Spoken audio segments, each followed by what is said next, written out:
আসসালামু আলাইকুম ভিউয়ার্স, আজকে আমরা রওনা হয়েছি পূর্বাচল 300 ফিটের পাশে যে নীলাভূমিটা আছে সেইখানে।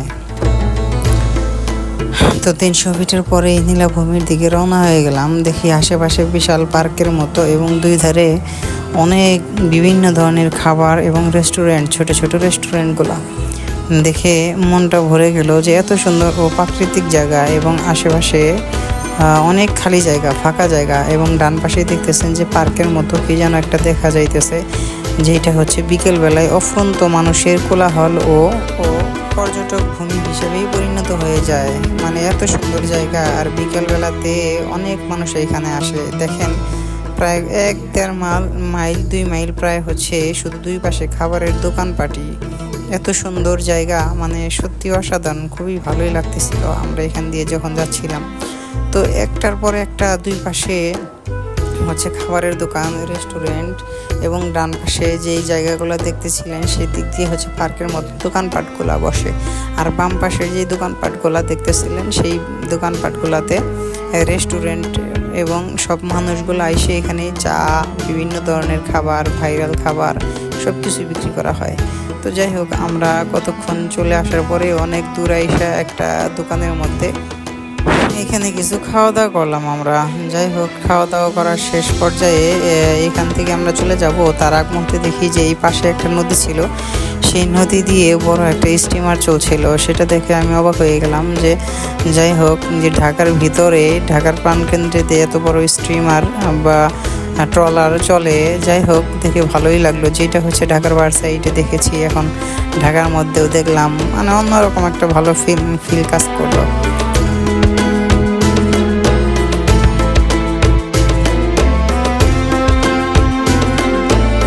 এরপর আবার আমরা চলতে শুরু করলাম। আশেপাশের দুই ধারে ফাঁকা জায়গা, সুন্দর খালি জায়গা, আকাশটা অনেক সুন্দর, সব মিলিয়ে এত সুন্দর পরিবেশ, ওয়েদারটা এত সুন্দর ছিল যে অসাধারণ লাগতেছিল। তো চলতে চলতে এরপরে সামনে আর একটা ফাঁকা জায়গা আছে, সুন্দর একটা প্রাকৃতিক অসাধারণ একটা জায়গা আছে, সেইখানে যাওয়ার জন্য আমরা আর কি রওনা হয়ে গেলাম। এই যে দেখতেছেন আশেপাশে এত সুন্দর একটা জায়গা, একদম প্রাকৃতিক পরিবেশ, অসাধারণ জায়গায় যদি আপনি কোনো সময় মন খারাপের দিনে যান, সত্যি এরকম ওয়েদার আর এরকম পরিবেশ দেখে আপনার মনটা একদম ভালো হয়ে যাবে। আর বিশেষ করে যখন রাস্তার মাঝখান দিয়ে চলবেন, দুই পাশে যখন দেখবেন যে খালি জায়গা, খালি ভূমি এবং পাশেই অসাধারণ এত সুন্দর ভিউ, এত সুন্দর পরিবেশ, যেটা দেখে যে কারো মনটা একদম ফ্রেশ হয়ে যাবে, ভালো হয়ে যাবে। মাঝে মাঝে যখন ওই সময় চলতেছিলাম তখন হঠাৎই মাঝে মাঝে মনে হয় যে এটা আমি কোনো বাহিরের কোনো দেশে চলে আসছি। যে নীলাভূমির এই সাইডটাতে এত সুন্দর জায়গা, যেটা হচ্ছে আসলে কল্পনার বাহিরে। আবার জায়গায় জায়গায় দেখছেন যে পার্কের মতো ছোট্ট একটা মানে বিভিন্ন ধরনের রাইডস এনে রাখছে। সব মিলে মানে বোঝা যাচ্ছে যে এই জায়গাটাতে শুক্রবার, শনিবার এবং বিকালবেলাতে অনেকটাই ভিড় হয়, অনেক মানুষজন হয়। কারণ প্রায় 2-3 মাইল যাবৎ হচ্ছে এখানে এই দোকানপাট এবং পার্কের মতো বিভিন্ন ধরনের সিস্টেম। এবং তারপরে যে খালি জায়গাতে আমরা হচ্ছে আর কি চলতেছিলাম, যে দুই পাশেই মাঝখানে দুই পাশে রাস্তা এবং দুই পাশেই খালি জায়গাগুলো, এবং তার ওই পাশে হচ্ছে নদী।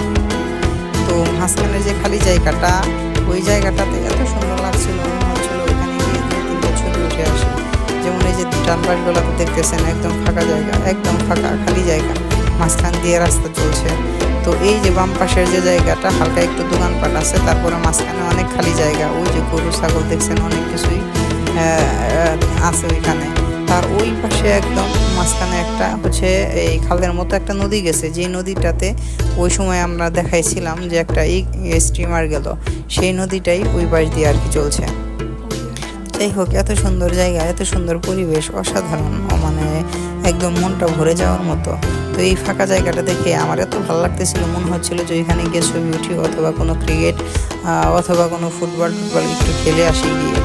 যাই হোক, ওই দিনটা মোটামুটি ভালোই রোদ ছিল। তো ওই সময় রোদের একটু তাপ ছিল, তাই আর কোথাও দাঁড়াই নাই, সরাসরি আর কি চলতেছিলাম।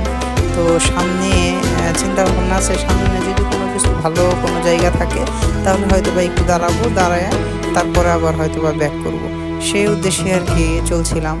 সব মিলিয়ে পরিবেশটা দেখে আমি একদম মুগ্ধ।